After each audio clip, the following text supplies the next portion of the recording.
Inspector मिलन, मैं इस बात से वाकिफ हूँ, लेकिन मुझे ज्यादा फिक्र है उसके अगले शिकार की। अगर आप इस सुधीर परब का फोटो पब्लिक कर देंगे तो वो उसे अलर्ट कर देगा। पर रचना, रेड अलर्ट जारी नहीं करना उन लोगों के लिए खतरा बढ़ा देगा जो इस सीरियल किलर के अगले शिकार होंगे। इंस्पेक्टर मिलन, मैं गलत हो सकती हूँ, लेकिन मुझे लगता है कि आपको ये ऑपरेशन सीक्रेट रखना चाहिए। आपको अपनी पुलिस टीम्स और खबरियों को महाराष्ट्र के अलग अलग शहरों में भेजकर इस किलर के पास पहुंचना चाहिए। आप इसका फोटो पब्लिक कर देंगे तो वो शायद अंडरग्राउंड हो सकता है, और फिर पता नहीं वो कौन कौन से शहरों में जाके किन किन औरतों को अपना शिकार बनाए। बहुत शातिर आदमी है। ओके रचना, एक पॉइंट तक ये ऑपरेशन सीक्रेट रहेगा, पर ज्यादा देर नहीं। एक जगह कमलेश यादव, दूसरी जगह सुधीर परब, जहाँ से अरेस्ट हुआ था। पता नहीं किस नाम से ऑपरेट करता है। कोठों पर जाता है, कंस्ट्रक्शन साइट पे काम करता है। ऐसे जगह को टारगेट करो। एक शहर, एक कस्बा, एक गांव, कुछ नहीं बचना चाहिए। पुलिस वाले तगड़े टिप देने को रेडी है, बस खबर पक्की होनी चाहिए। 12 अक्टूबर को निकला था कमलेश, उसके बाद कभी लौटा ही नहीं। कोई फ़ोन, कुछ भी नहीं सर। ये उसका तब का नंबर है। ये नंबर 12 अक्टूबर से बंद है? हाँ, मैंने सतारा पुलिस स्टेशन में भी यही नंबर दिया था। पाटिल सर, अक्टूबर 2016 में जो आपने कमलेश यादव के कॉल रिकॉर्ड्स और फ़ोन की डिटेल्स निकलवाई थी, आप वो मुझे भेज दीजिए। ठीक है सुधा, मैं भिजवा दूंगा। मगर कमलेश यादव का फ़ोन अक्टूबर 2016 से लेकर अभी तक स्विच ऑफ है। मैं ट्राई करता रहा। कोई बात नहीं सर, जैसा भी हम उसे ट्रैक करते हैं। मैं उस फ़ोन का IMEI नंबर भेज रही हूँ जो कमलेश यादव अभी तक इस्तेमाल कर रहा था। मुझे इस फ़ोन की पूरी डिटेल्स चाहिए अब तक की, अगर ये फ़ोन किसी और नंबर से इस्तेमाल हुआ हो या हो रहा हो। 12 अक्टूबर 2016 को आपका पति कमलेश यादव गायब होता है, और उसके ठीक 2 दिन बाद यानी 14 अक्टूबर को आपकी बहन और आप लोगों की बेटी मोनाली कुर्वेकर चिपलून जाती है नौकरी के लिए, और उसके बाद कभी नहीं दिखती। आप लोगों ने कभी दो और दो नहीं मिलाया? एक बार भी शक नहीं हुआ इस सब के पीछे कमलेश यादव हो सकता है? पहले तो हमको यही नहीं मालूम था कि कमलेश यादव गायब हुआ है, और 1 हफ्ते के बाद में पल्लवी ने हमको ये बताया। साहब, कमलेश मेरा पति है, ऐसे कैसे हम मान लें कि मोनाली कमलेश के कारण गायब हुई है? मोनाली तो आई बाबा को बोल कर गई थी कि वो नौकरी के लिए जा रही है। मोनाली, ये कंपनी वाले वहाँ तेरे रहने का क्या इंतजाम कर रहे हैं? आई, उन्होंने बोला है कि रहने का इंतजाम और खाने का इंतजाम वो लोग करेंगे, तो पगार पूरा का पूरा बच जाएगा ना, जो मैं यहाँ भेजूंगी। आज के जमाने में इतना सब कुछ, ये लोग अच्छे तो होंगे ना? मैं एक बार वहाँ जाके उन लोगों से मिल लूंगी, तो तुझे फोन करके ना सब बता दूंगी। कोई नया बड़ा होटल था जिसमें उसे नौकरी लगी थी, और इस नए बड़े होटल का नाम तक नहीं पता आप लोगों को। मोनाली ने बताया ही नहीं हमको। ये बात आपको कभी खटकी नहीं? वैसे वाई पुलिस ने चिपलून के हर छोटे बड़े नए पुराने होटल्स में पूछताछ की थी। किसी भी होटल में किसी ने भी मोनाली कुर्वेकर का नाम तक नहीं सुना था। मोनाली पहले भी पंचगनी और महाबलेश्वर के होटल में नौकरी कर चुकी थी, इसलिए उस पर शक करने का हमको कोई कारण मिला ही नहीं। पल्लवी, क्या तुम्हारे पास भी अपने पति कमलेश यादव पर शक करने का कोई कारण नहीं था? उसके अतीत के बारे में कितना जानती हो? कमलेश मुझे 2014 में मिला था। वो हम कामगारों का सुपरवाइजर हुआ करता था। सब उसे बहुत पसंद करते थे, मैं भी पसंद करती थी। ये मास्क पहनने से कम धूल फेफड़ों में जाएगी। ऐसे समझ में आया? इससे तबीयत कम बिगड़ेगी और नुकसान भी कम होगा। और अगर वैसे भी अगर जान है तो जहान है। आप सभी लोगों ने इसे पहनना चाहिए। लेकिन कमलेश सर, इसे पहन कर ना काम करना नहीं जमता है। मैं समझता हूँ कि थोड़ी दिक्कत होगी, मगर कुछ ही दिनों के लिए होगी, लेकिन फायदे जिंदगी भर के लिए है। कोई कायदा नहीं है कि इसे पहनना ही पड़ेगा, लेकिन कुछ चीजें कायदों के परे होते हैं, इंसानों के लिए सही होते हैं। लो, इसे पहनकर काम करो, और जब आप शाम को घर लौटोगे तो देखोगे कि इसमें कितनी धूल जमी होगी जो आपके फेफड़ों में गई होगी। मुझे कमलेश से प्यार हो गया सर। मैंने अपने तरीके से इस साइट पे पता किया था, वहां कोई मधु नहीं थी। जब पल्लवी उस कमलेश को हमसे मिलाने लाई थी, हमने उसके माँ बाप के बारे में, उसके परिवार के बारे में पूछा। ठीक है, बचपन में तुम्हारे माँ बाप गुजर गए, लेकिन कमलेश, तुम्हारा कोई गांव तो होगा ना? किसी न किसी गांव में, कस्बे में कोई ना कोई रिश्तेदार तो हो गए। अगर होगा भी तो मुझे कुछ याद नहीं है।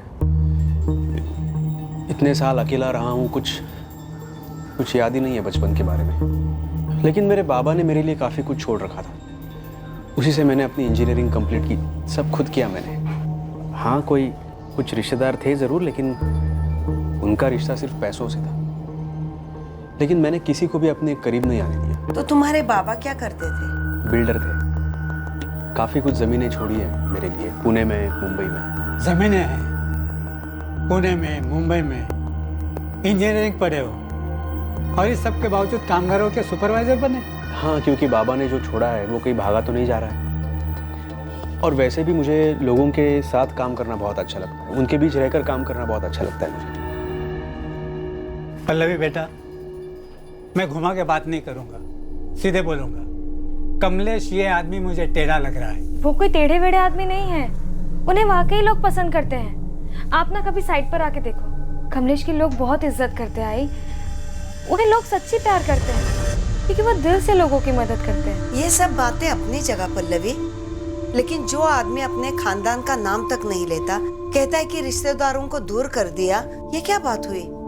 सबसे बैर तो नहीं हो सकता, जबकि वो कहता है कि उसे लोग पसंद है। आप लोगों ने उसे सही तरीके से नहीं देखा है। मैंने देखा है बाबा। हमने जिंदगी देखी है बेटा पल्लवी। मैं इस शादी को अपनी रजामंदी नहीं दे सकता। पल्लवी प्यार में अंधी हो गई थी, कमलेश से शादी कर ली, हमको अंधेरे में रखा और हमें तब बताया जब कमलेश इसे छोड़ के चला गया। इसलिए कमलेश के गायब होने में और मोनाली के गायब होने में कोई लेन देन है, ये हमें सूझा ही नहीं। मुझे अभी भी नहीं लगता कि कमलेश ऐसा कुछ कर सकते हैं। कैसा कुछ पल्लवी? क्या यकीन नहीं होता है कि तुम्हारा पति कमलेश मोनाली को भगा के ले गया है? वो तो हम भी नहीं कह रहे हैं क्योंकि वो अभी साबित नहीं हुआ है। लेकिन कोल्हापुर में जो मर्डर हुआ है वो तुम्हारे पति कमलेश ने खुद कबूल किया है। तुम्हारा पति कमलेश दरअसल खूनी सुधीर परब, जो कि शायद ये भी उसका असली नाम ना हो, और जो खून उसने किया है शायद वो खून भी उसका पहला खून ना हो। पल्लवी जाधव से हम सिर्फ ये जान पाए कि उसे और उसके परिवार को किस तरह कमलेश जाधव और सुधीर परब ने दगा दिया था। उसके सीरियल किलर होने की तरफ कोई इशारा नहीं मिल रहा था, पर कोल्हापुर से हमें इस केस के लिए एक मजबूत ठोस लीड मिलने वाली थी। पर क्या ये लीड हमें इस सीरियल किलर तक पहुंचाएगी, ये देखना बाकी है। सुधीर परब पुलिस कस्टडी से भाग गया, पर कैसे रमेश? हमारी तरफ से लापरवाही हुई थी सर। 19 जून 2013 को कोल्हापुर के पास जंगलों में मैथिली खेड़ेकर की लाश मिली थी।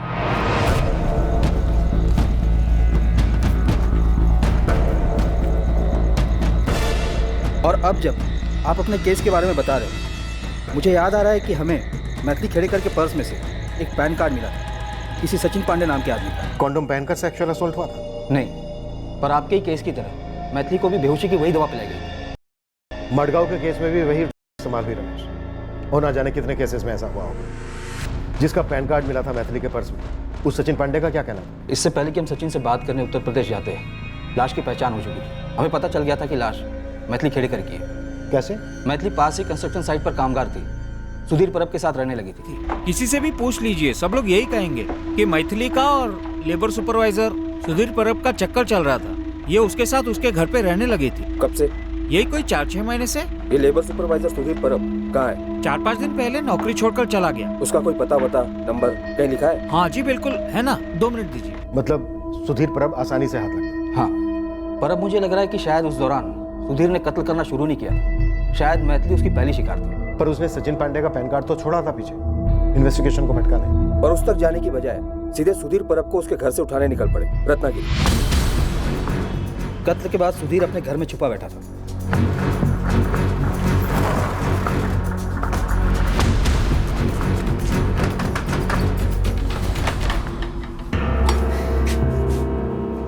कोल्हापुर पुलिस सुधीर कुठे है? अंदर है वो। क्या बात है साहब? बुलाओ उसको। सुधीर, पुलिस आई तेरे लिए कोल्हापुर से। अरे शर्ट कहाँ पहन रहा है?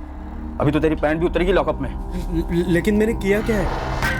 अब क्या किया इसने साहब? अच्छा तालमेल है पति पत्नी का। पति पूछता है क्या किया और पत्नी बोलती है अब क्या किया। यूं साला है। मैं बोलता। बोलेगा?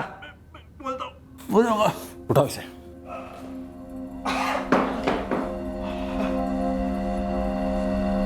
बोलता हूँ मैं बोलता।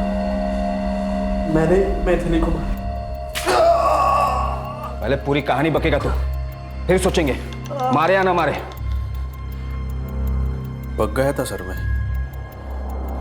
शादी करो शादी करो शादी करो, वही रिकॉर्ड बजाते रहती थी हमेशा। मुझे तो सिर्फ सोने से मतलब था। इतना ऊब गया मैं कि खलास कर दिया उसको।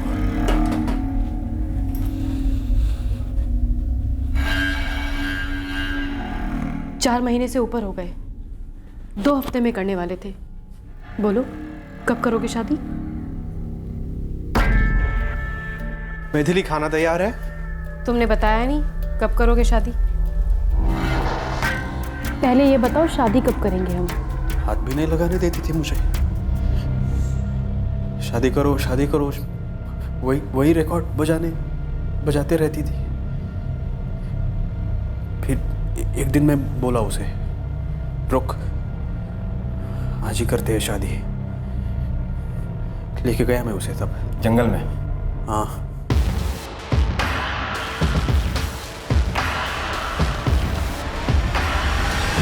मैंने मैथिली को बोला वहाँ एक मंदिर है, वहीं कर लेंगे शादी।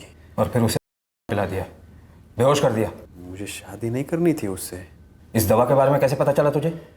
मेरी आई बीमार रहती थी, डॉक्टर ने बोला था कि दवा पिलाओ, दर्द कम होगा, नींद भी अच्छी लगेगी। तो मैथिली को भी दे दी मैंने ये।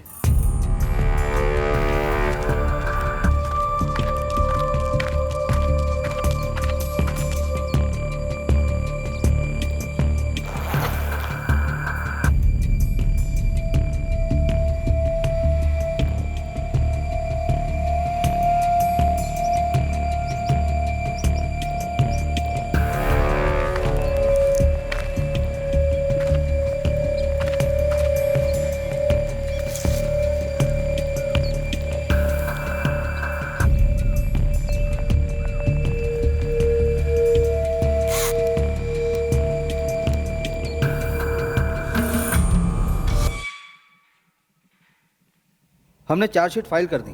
हमारी रिमांड खत्म होते ही सुधीर को जुडिशियल कस्टडी में भेजा गया। सुधीर पर अब अंडर ट्रायल था, उसके केस की सुनवाइयां होनी थी, पर उसके पहले ही जुडिशियल कस्टडी में सुधीर ने आत्महत्या करने की कोशिश की। कैसे? सुधीर के सेल में जो उसके साथी कैदी थे, उनसे शिकायतें आती थी कि सुधीर परब उन सबके लिए परेशानी बन गया है। ये सुधीर परब सेक्स एडिक्ट था, जेल में उसकी तलब पूरी नहीं हो रही थी, तो वो वहाँ के कैदियों के साथ उल्टी सीधी हरकतें करता था। आप समझ रहे ना? हमने जब सुधीर की पत्नी शीतल को मैथिली खेड़ेकर के कत्ल के बारे में बताया तो वो उतनी चौंकी नहीं। वैसे मेरे कर्म फूटे थे साहिब, जो मेरे माँ बाप ने मुझे उस जानवर के गले बांध दिया। जेल से भी शिकायत आ रही है, उल्टी सीधी हरकतें करता रहता है वो दूसरे कैदियों के साथ। उस हलकट को तो कोई भी चलेगा, कुछ भी चलेगा और कहीं भी चलेगा। तुझ में कुछ अक्ल वक्ल है या नहीं? हाँ, ये दिन रात एक ही चीज के पीछे पड़ा रहता है। एक ही चीज चाहिए तुझे? बीवी है तू मेरी, तेरे पास ना हूं तो कहाँ जाऊं? और किसी चीज के लिए आता है मेरे पास?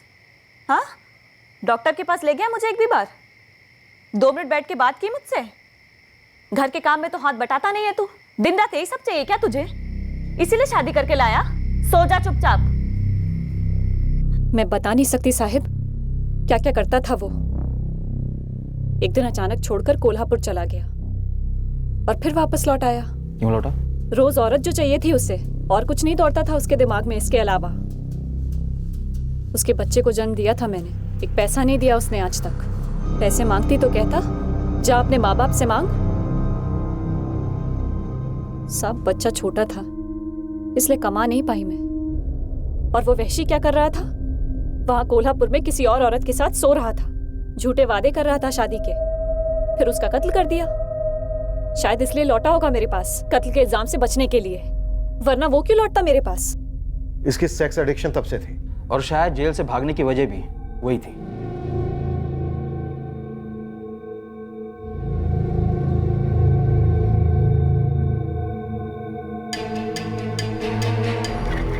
हाथ की नस काटी थी सुधीर ने, पर उसका मकसद खुदकुशी बिल्कुल नहीं था। यह हमें बाद में समझ में आया। हॉस्पिटल में पहले 2 दिन चुपचाप पड़ा रहा, तीसरी रात को हमारे कांस्टेबल कांबले को चकमा दे गया।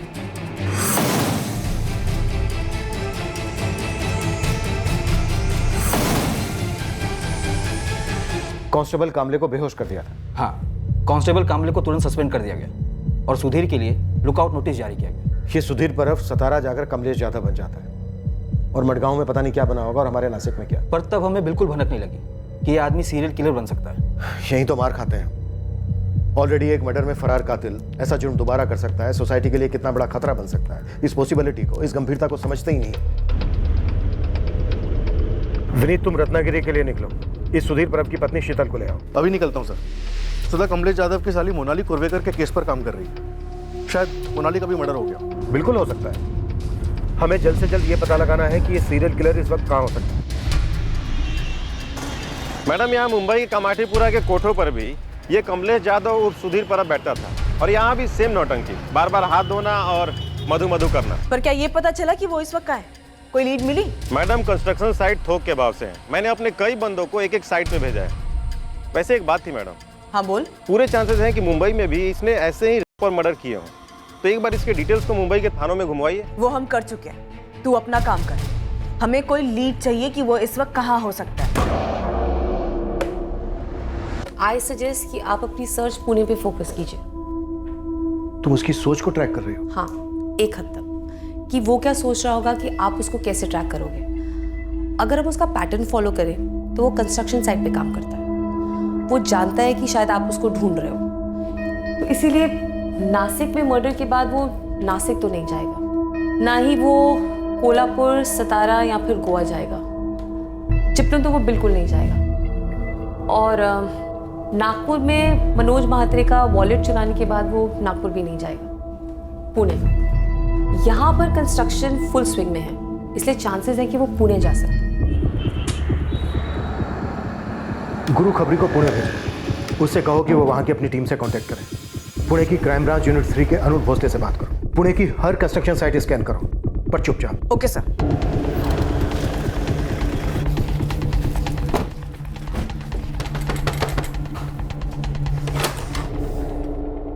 नासिक क्राइम ब्रांच, ग्रामीण विभाग। अब क्या है साहब? वही तुम्हारा पति सुधीर। वो अब मेरा पति नहीं है। क्या चाहिए आपको? शीतल, हमें उसे ढूंढने में तुम्हारी मदद चाहिए, इसके पहले कि वो एक और औरत को अपना शिकार बनाए। ये क्या रे बाबा, अभी 2 हफ्ते भी नहीं हुए तुम्हें काम पे लगे हो और तुम्हें नौकरी छोड़नी है। ऐसा क्या हो गया जगदीश? इससे अच्छी नौकरी मिल गई अश्विन जी। जगदीश, ये नौकरी भी तो काफी अच्छी है। इसके लिए मुझे अपने सेठ लोगों से बात करनी पड़ी, उन्हें मनाना पड़ा, और अब तो वो लोग भी तुम्हारे काम से बहुत खुश हैं। मैं नई नौकरी में ज्यादा खुश रहूंगा अश्विन जी। आज मेरा आखिरी दिन है, कल से नहीं आऊंगा। और 2 हफ्ते की जो तनख्वाह बनती है हक से दे देना, खुशी होगी।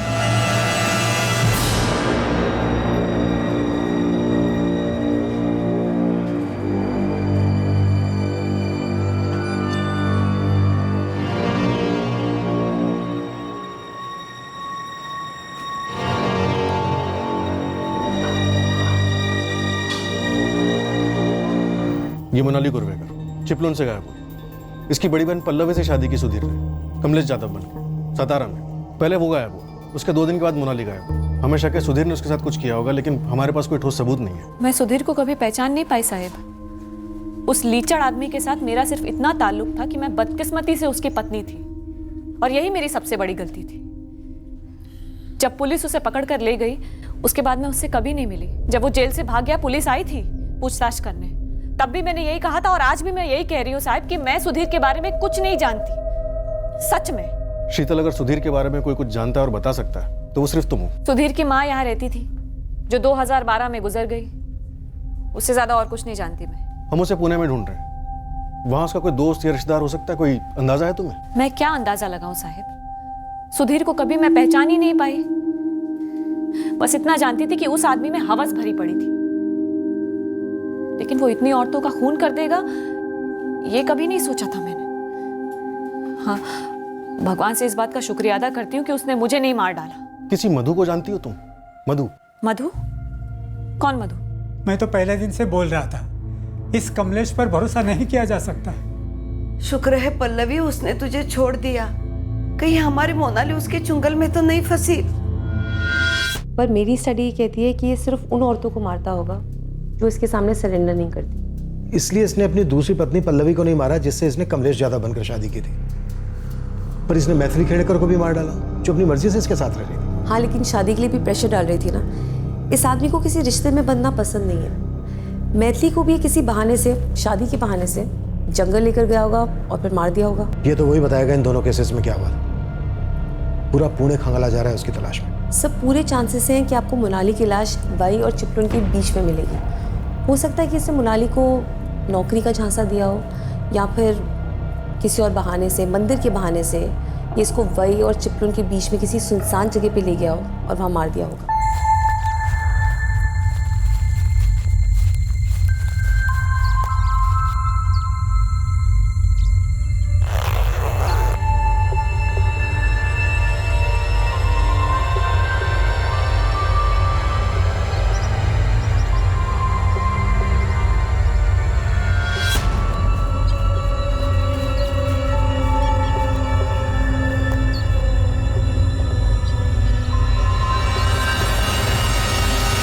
उसके अब तक के सारे मर्डर्स में एक सिर्फ मैथिली ही है जिसको उसने मारने से पहले सेक्सुअली असॉल्ट नहीं किया। और मैथिली को मारने का रीज़न ये था कि वो उसके साथ किसी बंधन में बंधना नहीं चाहता था। वो कोई इमोशनल रिलेशन नहीं चाहता।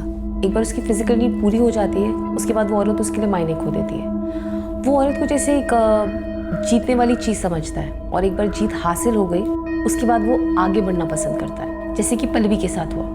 पल्लवी उसको बहुत आसानी से मिल गई, लेकिन हो सकता है कि पल्लवी की बहन मोनाली, वो शायद उसके लिए एक चैलेंज हो, एक चुनौती। तो पल्लवी और उसके परिवार को कभी पता ही नहीं लगा होगा कि सुधीर उर्फ कमलेश उनकी बेटी मोनाली पर घात लगाए हुए था।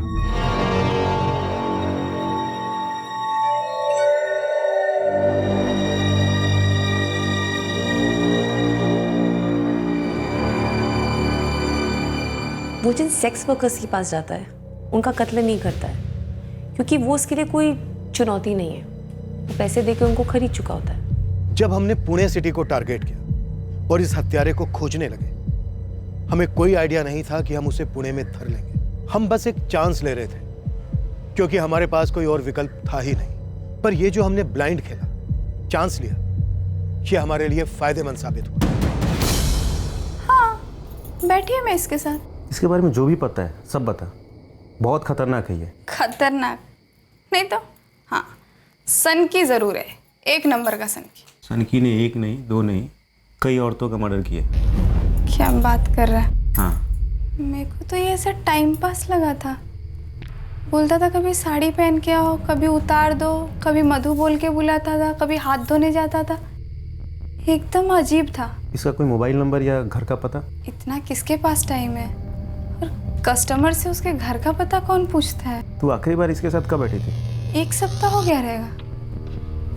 इसने मर्डर किया है। साहब बुधवार पेट और पुणे के सारे कोर्टों पर अपने बंदे भेज रखे हैं। वो इसलिए कि ये पता लगा सके कि आज रात ये बंदा वहाँ गया है या नहीं। बढ़िया गुरु। कंस्ट्रक्शन साइट्स की क्या खबर है? कल सुबह से 2 टीमें लगने वाली हैं। सर, मैंने पुणे में अरुण सर को अलर्ट कर दिया। उन्होंने कहा है कि पुणे से अभी ऐसा कोई केस रिपोर्ट नहीं हुआ है।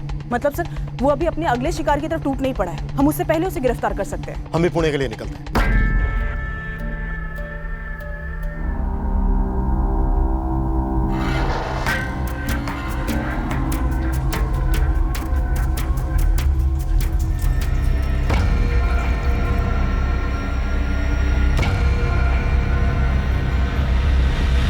राजू, दीपक, आज ही आजूबा को तकलीफ मत देना।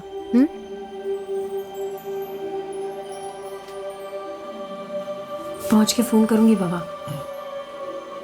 बेटा संभल के जाना है।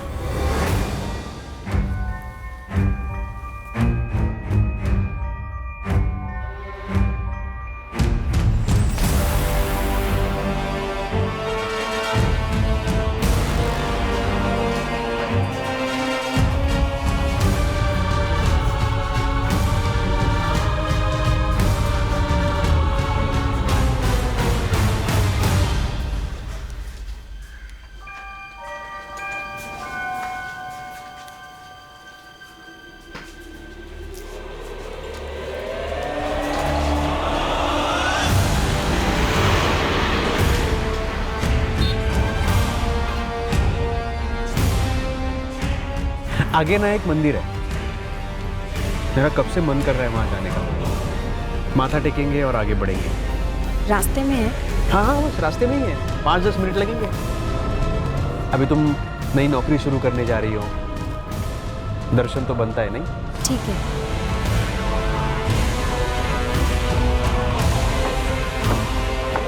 The number you have called is currently switched off. भाई, ये आदमी जगदीश माने के नाम पर यहाँ लेबर सुपरवाइजर के तौर पे काम करता था। परसों ही नौकरी छोड़ी है इसने और उसका फ़ोन भी स्विच ऑफ आ रहा है। क्या हुआ? किया क्या जगदीश ने? बहुत बड़ा कांड किया, सनकी है बंदा। मुझे भी लगा था ऐसा। क्या कहा रहता था? चकभूषण टेकरी के पास घर है इसका। चल चल चल चल। रुक रुक रुक रुक। भाऊ, ये बंदा परसों काम छोड़ कर गया। इसके साथ कोई औरत भी काम छोड़ी क्या? हाँ, एक औरत थी जो पिछले 8 महीने से यहाँ काम कर रही थी। कल ही अपना हिसाब करके निकल गई। नाम नंबर? तेजस्विनी महाडिक। नंबर मेरे रजिस्टर में है।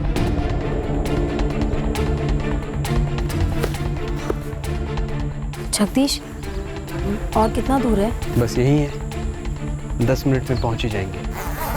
तब तक ये ठंडा पी लो।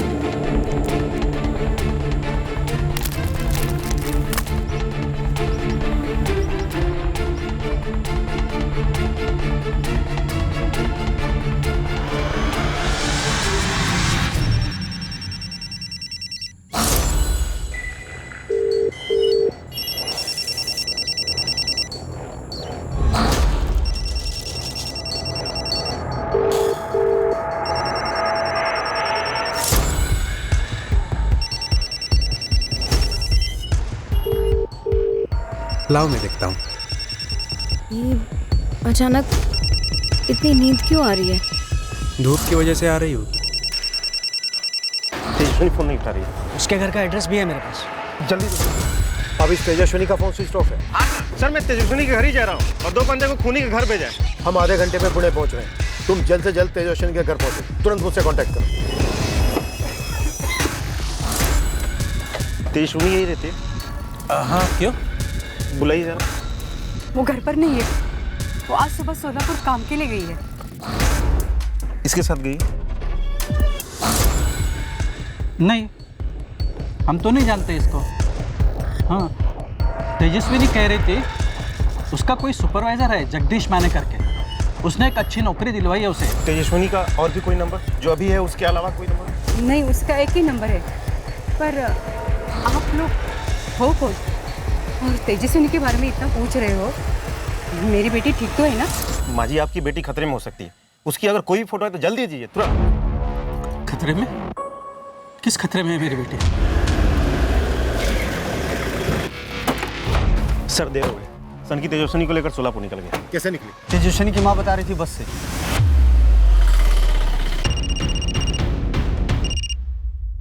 बोलिए मिलन सर। अरुण, तेजस्विनी बस से निकली है सोलापुर के लिए उस आदमी के साथ। प्राइवेट बस या एसटी बस? कुछ और डिटेल है? नहीं है, पर मुझे लगता है एसटी बस से निकले हो। सर, हमारे इधर 2 डिपो हैं एसटी बस के। पहला पुणे स्टेशन पे, दूसरा शिवाजी नगर स्टेशन पे। मैं पता करता हूँ कि सोलापुर के लिए कौन कौन सी बसें निकली।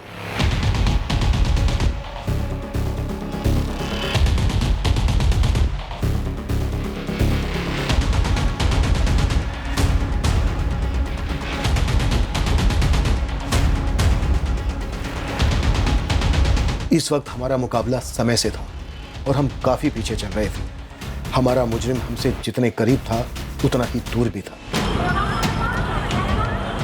वो हमसे एक कदम आगे ही था, पर फिर भी हमने हार नहीं मानी। हमने पुणे से निकलने वाली सोलापुर की हर एक एसटी बस को टटोला, ये समझकर कि मुजरिम अपनी टारगेट तेजस्विनी को एसटी बस में ले गया होगा। हमने दोनों की फोटोज भी सर्कुलेट की थी।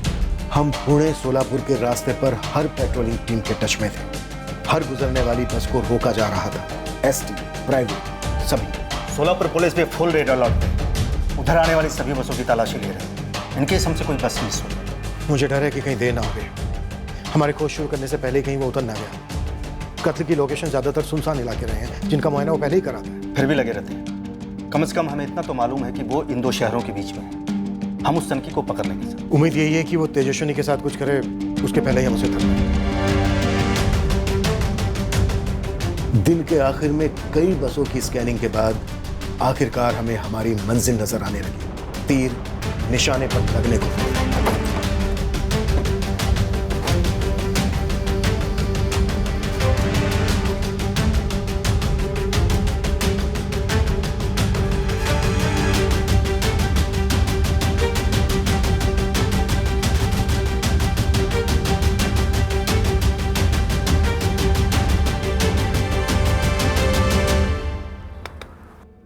चल उधर नीचे धर।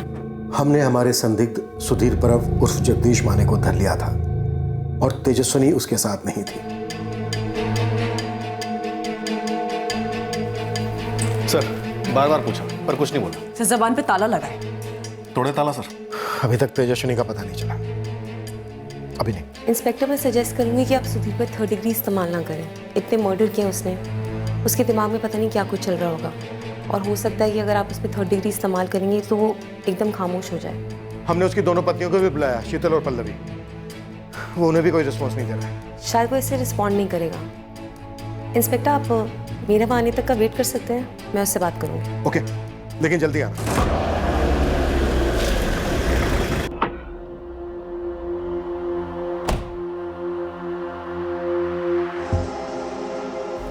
ये औरतें आसानी से हाथ नहीं आ रही थी, है ना? तुम्हें 24 घंटे यही ख्याल रहता, यही सोचते रहते कि इनको पाना है, छूना है, इनके साथ सोना है, लेकिन इनको बता नहीं सकते कि ऐसा ऐसा है। सर तेजस्विनी की लाश मिल गई। कहाँ? पूना से लगभग 50 किलोमीटर दूर, सोलापुर की तरफ, जंगल इलाके।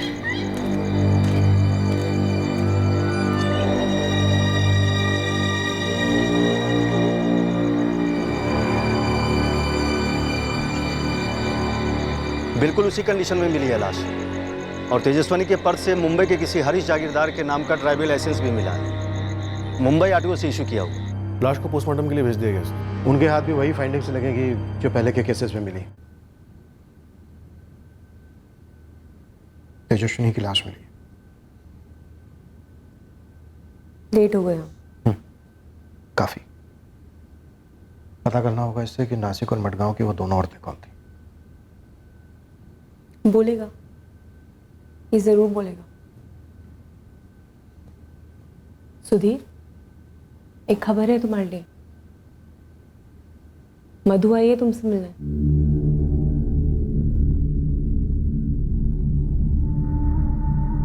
जिस तरह तुम इतने समय से उससे मिलने के लिए पागल रहे हो ना, वो भी तुमसे मिलने के लिए बेताब। आखिरकार हमने उसे कांटेक्ट कर लिया। मिलोगी नहीं उससे? कहाँ है मधु? बाहर खड़ी है। बुलाऊं अंदर? जरूर बुलाऊंगी, लेकिन उससे पहले मेरी मदद कर दो। तुम इन दोनों औरतों को मधु मान बैठे थे ना? ये संगीता है, संगीता आचरेकर। कहाँ काम करती थी? मडगांव के आसपास? नहीं, बेलगांव से थी।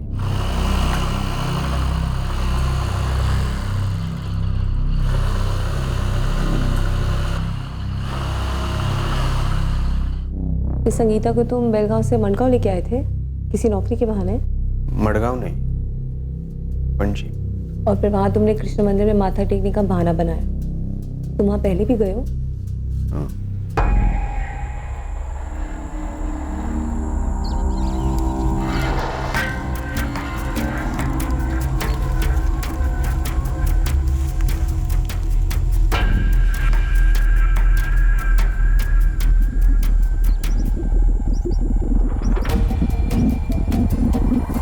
मधु, मधु कहाँ है? कहाँ है मधु? सुधीर, बस तुम मुझे ये बता दो कि ये औरत कौन है, फिर मैं मधु को अंदर बुलाती हूँ। वो भी काफी समय से तुम्हें मिलने के लिए इंतजार कर रही है। ये वैष्णवी है, वैष्णवी परदेशी। और तुम इसे नासिक कहाँ से लेके आए थे? सूरत से। ये किसी कंस्ट्रक्शन साइट पे काम करती थी?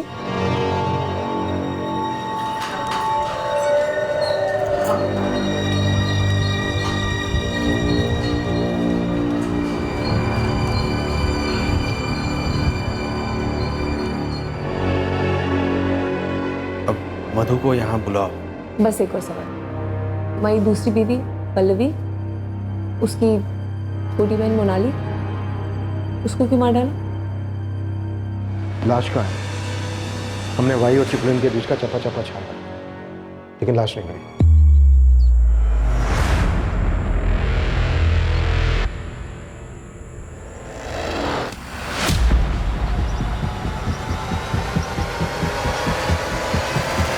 मोनाली मानी कैसे? पंचगनी में उसे सिर्फ 5,000 मिल रहे थे।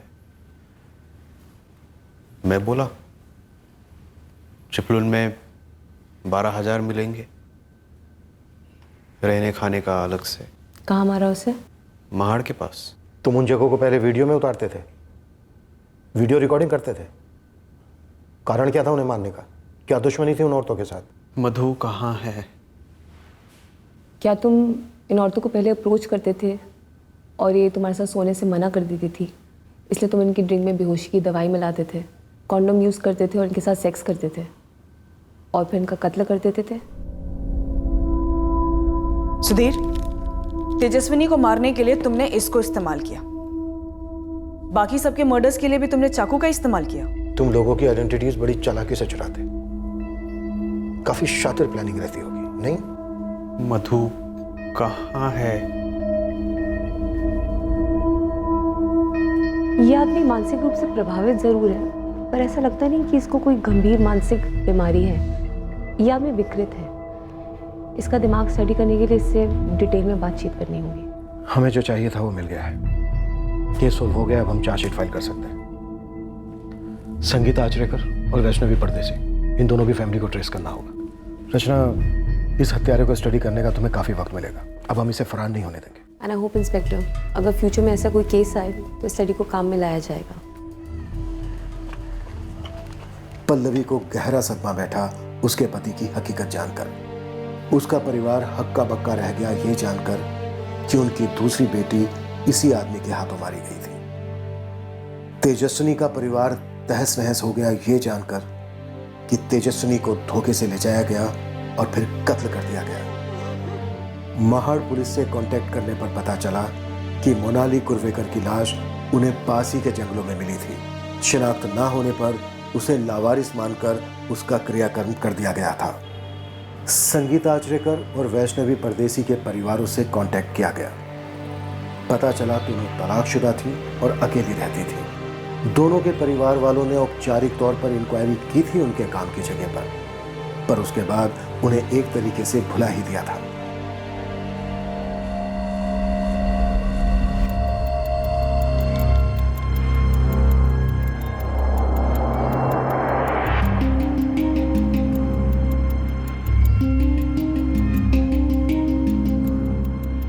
सुधीर, मधु कौन है?